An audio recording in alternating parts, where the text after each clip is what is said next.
अगर कल world war शुरू हो जाए तो एक कॉमन इंसान का क्या होगा? आज सुबह जैसे ही मैं सोकर उठा, मैंने देखा मेरे फादर टीवी पे यूएसए और ईरान के बीच चल रहे वॉर टेंशन का न्यूज़ देख रहे हैं और उसी वक्त मेरे दिमाग में एक रैंडम थाउट आया और मैं ऑनेस्टली कह सकता हूँ कि आप में से 95% लोग इस थाउट से कनेक्ट कर पाओगे, क्योंकि ये एक ऐसा सवाल है जो कि हर किसी के मन में कभी ना कभी आता है। इस करंट वर्ल्ड सिनेरियो में एक कॉमन पर्सन का रोल क्या है? और जब मैंने इस टॉपिक पे थोड़ा और डीपली सोचा तो जो फाइनल आउटकम निकला वो बहुत ही ज्यादा शॉकिंग था। सच तो ये है कि एक कॉमन इंसान बहुत ज्यादा कुछ नहीं कर पाता, वो चीजों को बस होते हुए देख सकता है एंड एट द एंड वो भी मारा जाएगा। आई नो ये थोड़ा रूड साउंड करता है, बट शायद यही डार्क रियलिटी है। और जब एक कॉमन पीपल वॉर में मारा जाता है तो बस उसकी बॉडी नहीं मरती, उसके साथ उसके सपने, उसकी एक्सपेक्टेशंस, उसकी मेहनत और वो लाइफ में जो जो चीज करना चाहता था सब कुछ एक झटके में खत्म हो जाता है। और अब सवाल ये उठता है, क्या ये सही है? क्या वर्ल्ड के कुछ फेमस और पावरफुल लोगों के पर्सनल इमेज को बचाने के लिए पूरी ह्यूमैनिटी को रिस्क में डालना सही चीज है? अगर आप 10-15 दिन पहले का सोशल मीडिया उठाकर देखो तो आपको उसमें एक टॉपिक बहुत ही ज्यादा ट्रेंडिंग दिख रहा होगा, जो कि था एप्स्टीन फाइल्स, जिसमें कई बड़े पॉलिटिशियंस और बिलियनियर्स के नाम सामने आ रहे थे। तो क्या कभी-कभी दुनिया का टेंशन किसी और डायरेक्शन में ले जाने के लिए बड़े ग्लोबल इवेंट्स क्रिएट किए जा सकते हैं? और ये एक सवाल है जिसका आंसर हर किसी को खुद सोचना चाहिए, क्योंकि जब हम डेवलपमेंट की बात करते हैं तो एक बहुत इंपॉर्टेंट कॉन्सेप्ट आता है सस्टेनेबल डेवलपमेंट, जो कि क्लास 9-10 से बच्चों को पढ़ाया जाता है।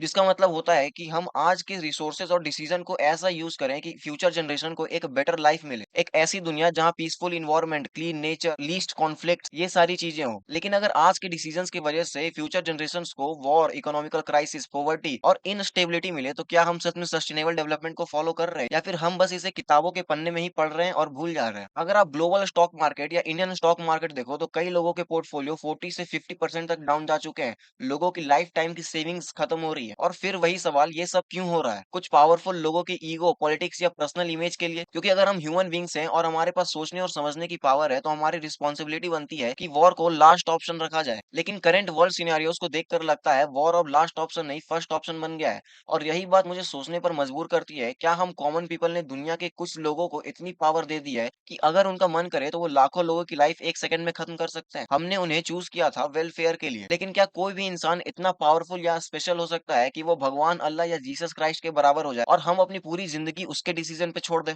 आपका इस बारे में क्या सोचना है? मैं जेन्युइनली बहुत ही ज्यादा इंटरेस्टेड हूँ आपके थॉट्स को कमेंट में पढ़ने के लिए। तो आप मेक श्योर करना कि आप अपना ओपिनियन कमेंट में जरूर शेयर करो। और अगर आपको ऐसे ही deep thought videos and stock market related topics पसंद है तो आप चैनल को सब्सक्राइब कर लेना और वीडियो को लाइक करके इन्हें बाकी लोगों के साथ भी शेयर करो।